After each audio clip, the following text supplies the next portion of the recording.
Assalamualaikum warahmatullahi wabarakatuh. Alhamdulillahirrabbilalamin. Segala puji bagi Allah Subhanahu wa Ta'ala. Kemudian sholawat serta salam kepada Nabi Muhammad SAW. Perkenalkan, nama saya Afrodel Kurbani dari Amta Negeri 5 Boyolali. Akan menceritakan tentang kisah sahabat Nabi. Di masa kenabian, orang pertama dalam Islam adalah Abu Bakar As-Siddiq. Kemudian yang kedua adalah Umar bin Khattab. Nabi Muhammad SAW pernah bersabda, "Ikutilah orang-orang sesudahku dari para sahabat, yaitu Abu Bakar dan Umar." Umar memiliki watak yang tegas dan berpendirian teguh. Sebelum ia masuk Islam, ia amat membenci dakwah Nabi Muhammad SAW. Umar bin Khattab kerap kali mengganggu dan menyiksa orang-orang Islam di awal masa-masa kenabian.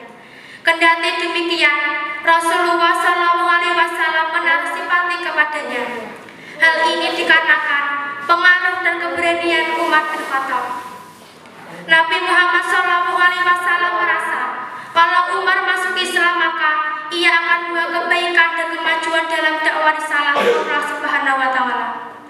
Sewaktu-waktu Nabi Muhammad SAW bahkan berdoa, "Ya Allah, muliakan Islam dengan salah satu dari dua orang yang Engkau cintai, yaitu Abu Jahal bin Hisham atau Umar bin Khattab."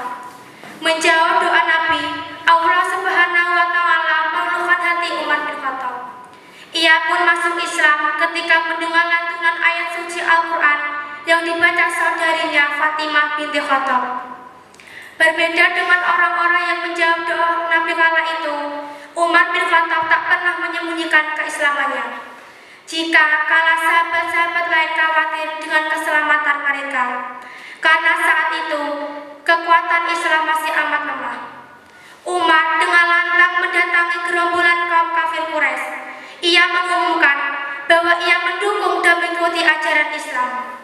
Beberapa kali ketika ia mengumumkan bahwa dia masuk Islam, orang-orang kaum kafir Quraisy lantas mengeroyoknya. Namun karena kekuatan dan keperkasaannya, tak ada seorang pun yang mampu mengalahkan Umar bin Khattab. Demikian juga ketika umat Islam hendak hijrah ke Madinah. Kala itu kaum muslim berangkat dengan sembunyi-sembunyi. Bahkan rumah Rasulullah SAW dikepung. Orang-orang kafir Quraisy bermaksud ingin membunuh Nabi Muhammad SAW. Berbeda dengan Umar, sebagai perpisahan dengan Mekah, ia membawa pedang, menyelempangkan musuh dan menggenggam anak-anak panahnya. Ia menghadap Ka'bah dan melakukan tawaf sebanyak 7 putaran, serta mendirikan sholat di makam Ibrahim. Usai itu, ia mendatangi gerombolan kaum kafir Quraisy, lalu berkata, "Aku akan hijrah ke Madinah, melaksanakan perintah Rasulullah. Barang siapa yang ingin diratapi ibunya, anaknya menjadi yatim, dan istrinya menjadi janda, hendaklah ia menemuiku di balik lembah ini." Hafsah binti Umar merupakan salah satu istri Nabi Muhammad SAW. Umar menjadi khalifah kedua dalam Khalifahan Rasyidin. Ia memimpin Islam selama 10 tahun, dari 13 sampai 23 Hijriah.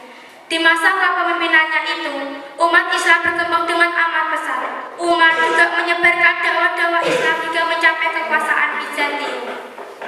Umar bin Khattab meninggal dibunuh oleh Abu Lulu'ah. Saat itu, ia baru saja ingin mengimami sholat subuh.